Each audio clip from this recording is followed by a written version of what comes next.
So in the days leading up to CES, there were a lot of people who were expecting that Sennheiser will be announcing a sequel to the Momentum TW2 earbuds or the MTW. Because back in December, Sennheiser submitted the FCC listings for the MTW version 2, and there wasn't any confidentiality clause. So everything was laid bare. You have pictures of the physical product, even a few pages from its user manual. So people were able to see that these earbuds will have active noise cancellation built into them. So since CES was just around the corner at that time, a lot of people were speculating that we might see the MTW version 2 at CES.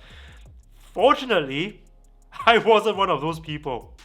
So the MTW version 2 was not announced at CES, but unlike a certain other brand, I won't name names, Sennheiser did not come up short. They announced a few headphones and earbuds, and today we are going to take a look at these headphones. Now these are Sennheiser's budget-friendly alternatives to the PXE 550 version 2 and the Momentum 3 wireless headphones, which I reviewed not too long ago. If you want to watch that review, you can click on this video over here. The HD 450 BT is a direct sequel to 2017's HD 4.50 BTNC. Now, they retail for $199, which is exactly what these headphones were retailing for when they were first announced. And it carries certain improvements over the previous model that are a long time coming. These have got USB-C charging, Bluetooth 5.0 support, a longer battery life of 30 hours with noise cancelling. And these also support Aptx and Aptx low latency. The older model supports only Aptx. So if you've got devices that utilize Aptx low latency, you can enjoy much lower audio to video latency performance when you're playing video and playing video games. But probably its most significant improvement over its predecessor is that these support Sennheiser's Smart Control app. So graphic equalizer, yes, you can use the graphic equalizer in the app to adjust the way you want these headphones to sound. And just like how the app works with the Momentum 3 wireless headphones, you can also perform some other settings and update the headphones software over the air.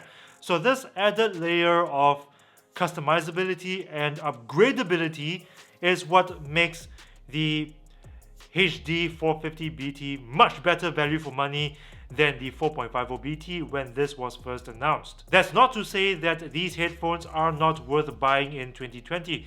If you can find these headphones and they retail for like half the price of the 450 BT, so 450 BT is like $199 or $200, right?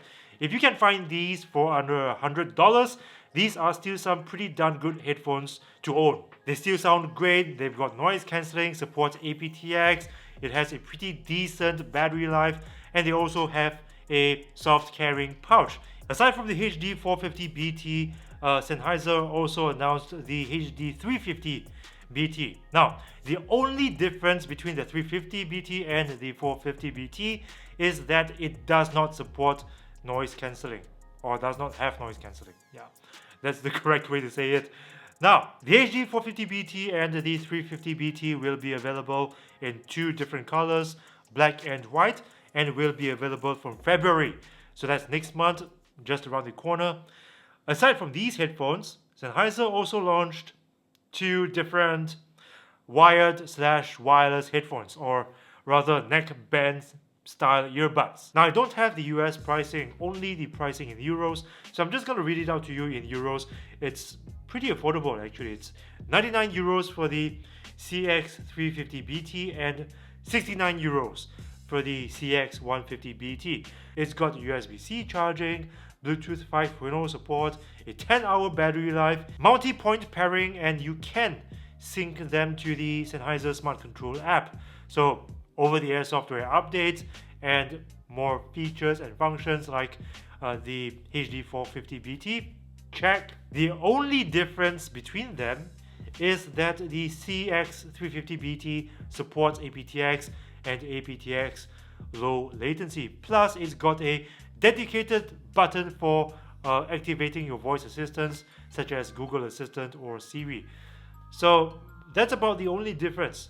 Now, what do I feel about them? Like I said, I think they are pretty good value for money, but I have doubts.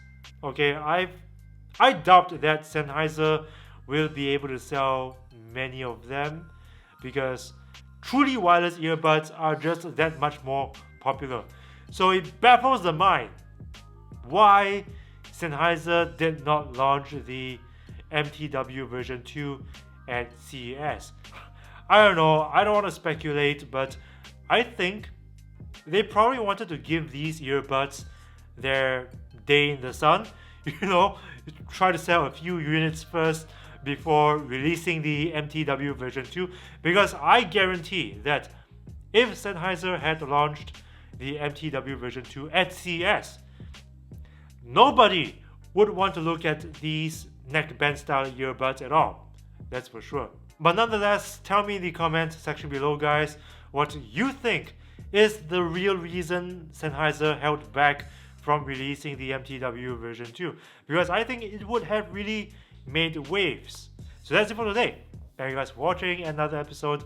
I hope you enjoyed this video, and if you did, would you kindly do me the honor of punching that like button with a vengeance and sharing this video with your friends and family. Subscribe to this channel if you haven't already, and remember to ring the bell to join my notification squad, because I upload new videos every single week, and this is the only way YouTube will notify you. More videos coming up soon, and I'll see you again, bros, in the next one.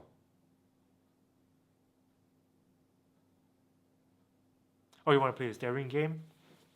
Okay, let's do it. Let's see who can stare for longer, right?